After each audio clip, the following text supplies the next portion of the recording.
बच्चों, the Gurukul coaching की ओर से बिहार बोर्ड मैट्रिक परीक्षा 2022 में शामिल होने वाले छात्र छात्राओं को के मद्देनजर रखते हुए उनके लिए ऑब्जेक्टिव प्रश्न का सेट लाया गया है। यहाँ पर आपको चैप्टर वाइज, है ना, हर चैप्टर का ऑब्जेक्टिव प्रश्न का सेट मिलेगा, जिसे आप याद करके परीक्षा में बेहतर से बेहतर अंक ला सकते हैं। तो चलिए, आज हम लोग एसएसटी में सेट 1 देखेंगे। इस सेट में हिस्ट्री, इकोनॉमिक्स तथा सिविक्स से चैप्टर 1 का ऑब्जेक्टिव क्वेश्चन है, जो आपके लिए तैयार किया गया है। तो चलिए, पहला क्वेश्चन है कि निम्न में किसे प्राथमिक क्षेत्र कहा जाता है। ठीक है, निम्न में किसे प्राथमिक क्षेत्र कहा जाता है।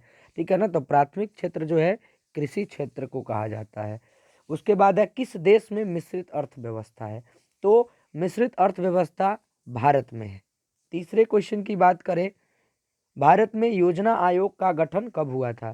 तो भारत में योजना आयोग का गठन 15 मार्च 1950 को हुआ था। उसके बाद क्वेश्चन है कि इनमें से किसे पिछड़ा राज्य कहा जाता है। तो पिछड़ा राज्य बिहार को कहा जाता है। ये बिहार राज्य जो है पिछड़े राज्य की श्रेणी में आता है। उसके बाद नेक्स्ट क्वेश्चन पे चलते हैं। क्वेश्चन नंबर 5 है कि अर्थव्यवस्था के कितने प्रकार है। अर्थव्यवस्था के कितने प्रकार के। तो अर्थव्यवस्था के 3 प्रकार है। पहले अर्थव्यवस्था है पूंजीवादी, दूसरा है समाजवादी और तीसरा है मिश्रित अर्थव्यवस्था। ठीक है ना, ध्यान रखिएगा। 3 अर्थव्यवस्था के प्रकार हैं। पहला पूंजीवादी, दूसरा है समाजवादी और ये तीसरा जो अर्थव्यवस्था है वो मिश्रित अर्थव्यवस्था। और भारत में मिश्रित अर्थव्यवस्था पाई जाती है।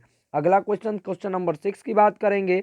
तो पहली पंचवर्षीय योजना भारत की आज़ादी के बाद 1951 से लेकर 1956 तक लागू हुआ था। ये हमारी पहली पंचवर्षीय योजना थी। क्वेश्चन नंबर 7 में भारत में राष्ट्रीय विकास परिषद का गठन कब हुआ था।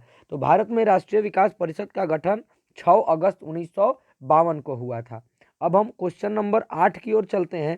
क्वेश्चन नंबर 8 में है कि राष्ट्रीय आय से क्या मतलब अर्थ है ना, यानी राष्ट्रीय आय का क्या अभिप्राय है। तो राष्ट्रीय आय का अभिप्राय है उत्पादन के साधनों की आय, है ना, उत्पादन के साधनों की क्या आय है, उससे राष्ट्रीय आय को, है ना, जोड़कर देखा जाता है, उत्पादन के साधनों की आय। चलिए, उसके बाद बात करते हैं क्वेश्चन नंबर 9 कि बिहार में अर्थव्यवस्था में सेवा क्षेत्र, है ना, अर्थव्यवस्था में को कितने क्षेत्रों में बांटा गया है। तो अर्थव्यवस्था को 3 क्षेत्रों में बांटा गया है। प्राथमिक क्षेत्र, द्वितीयक क्षेत्र और तृतीयक क्षेत्र। प्राथमिक क्षेत्र में कृषि आता है, द्वितीय क्षेत्र में औद्योगिक क्षेत्र आते हैं और तृतीय क्षेत्र में सेवा क्षेत्र आते हैं। तो ये तृतीय क्षेत्र में की बात कर रही है, सेवा क्षेत्र की बात हो रहा है। तो सेवा क्षेत्र में क्या आ जाएगा, बैंकिंग, यानी हमारा ऑप्शन ए सही है। उसके बाद क्वेश्चन नंबर 10 है कि द्वितीय क्षेत्र को कहते हैं, द्वितीय क्षेत्र को हम क्या कहते हैं। तो द्वितीय क्षेत्र को हम औद्योगिक क्षेत्र कहते हैं, क्योंकि कृषि क्षेत्र जो है ये हमारा प्राथमिक क्षेत्र है, ये हमारा प्राथमिक क्षेत्र हो गया। उसके बाद सेवा क्षेत्र जो हो गया वो हमारा तृतीयक क्षेत्र हो गया।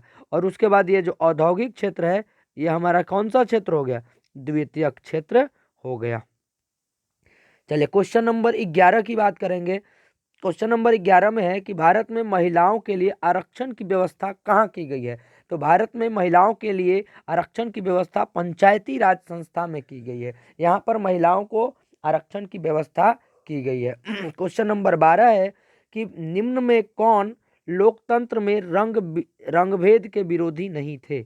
निम्न में कौन रंगभेद, है ना, जिसको हम कहते हैं अपार्टीड कहते हैं, तो ये जो है किंग मार्टिन लूथर, ये भी रंग विरोधी थे।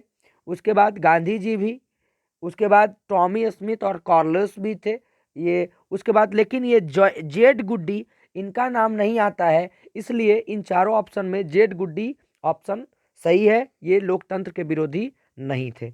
उसके बाद क्वेश्चन नंबर 13 है कि बिहार की साक्षरता दर क्या है ना, लिटरेसी रेट। तो बिहार की साक्षरता दर लगभग 47% के बराबर है।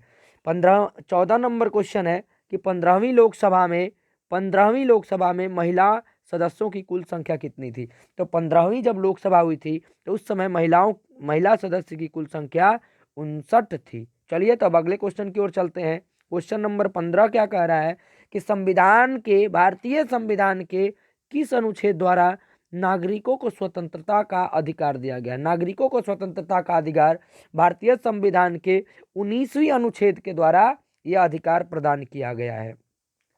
क्वेश्चन नंबर 16 है कि किस देश को सामाजिक विभेद के कारण विखंडन का सामना करना पड़ा? किस देश को? तो वो श्रीलंका नहीं था, बेल्जियम भी नहीं था। इसका सही आंसर होगा यूगोस्लाविया। यूगोस्लाविया को सामाजिक विभेद के कारण विखंडन का सामना करना पड़ा था। उसके बाद बात करते हैं क्वेश्चन नंबर 17 है इटली एवं जर्मनी का एकीकरण। इटली एवं जर्मनी, इटली और जर्मनी के जो है किस महादेश के अंतर्गत आते हैं? तो इटली और ये जर्मनी जो है, आंसर ग इसका सही होगा। इटली और जर्मनी यूरोप महादेश के अंतर्गत आते हैं।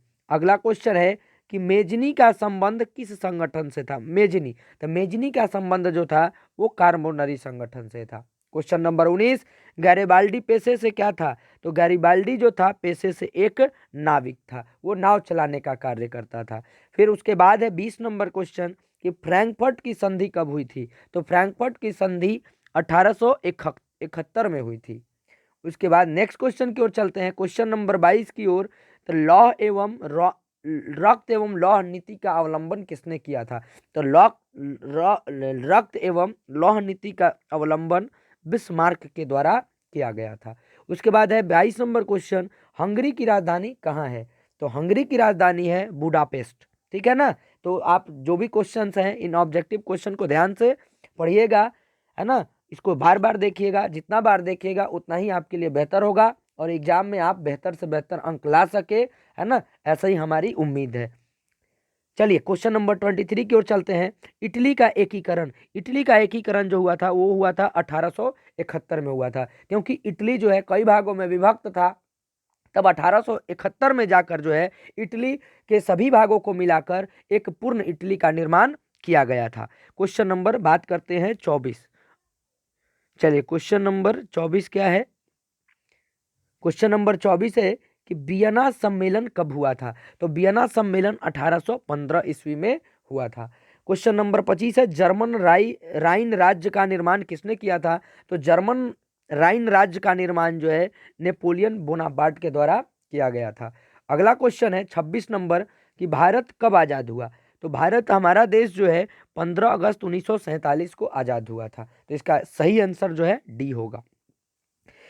27 नंबर क्वेश्चन है कि भारत का संविधान कब लागू हुआ था? तो जब भारत 15 अगस्त 1947 को आजाद हुआ था तो हमारा संविधान जो है 26 जनवरी 1950 को लागू हुआ था। हो सकता है अगर आपसे क्वेश्चन पूछ दे कि भारत का संविधान कब बनकर तैयार हो गया था, तो अगर तैयार होने की बात आएगी तो वहां हम लिखेंगे 26 नवंबर 1949। 26 नवंबर 1949 को हमारा संविधान बनकर तैयार हो गया था, लेकिन ये लागू किया गया था 26 जनवरी 1950 को। ठीक है ना। तो इस तरह से आप इस चीज को ध्यान रखिएगा। चलिए क्वेश्चन नंबर 28 की बात कर लें। यंग इटली की स्थापना कब हुई? तो यंग इटली की स्थापना हुई थी 1831 ईस्वी में, इसलिए इसका ऑप्शन जो है ये सही होगा। क्वेश्चन नंबर 29 जर्मनी एवं इटली के एकीकरण के विरुद्ध कौन था? तो जर्मनी और इटली के एकीकरण में सबसे बड़ी जो बाधा थी वो ऑस्ट्रिया थी। ऑस्ट्रिया के कारण जर्मनी और इटली का एकीकरण संभव नहीं हो पा रहा था।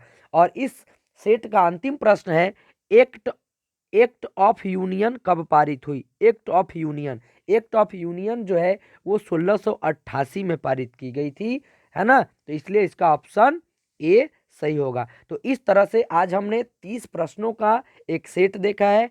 तो आप ऐसे ही हम लोग विभिन्न सब्जेक्ट्स में अलग अलग चैप्टर्स वाइज ऑब्जेक्टिव क्वेश्चन का सेट देखेंगे और इन सेट्स को आप जरूर रिवीजन कीजिएगा ताकि आप जो है बेहतर अंक परीक्षा में पा सके। चलिए तो इसमें इतना ही। धन्यवाद।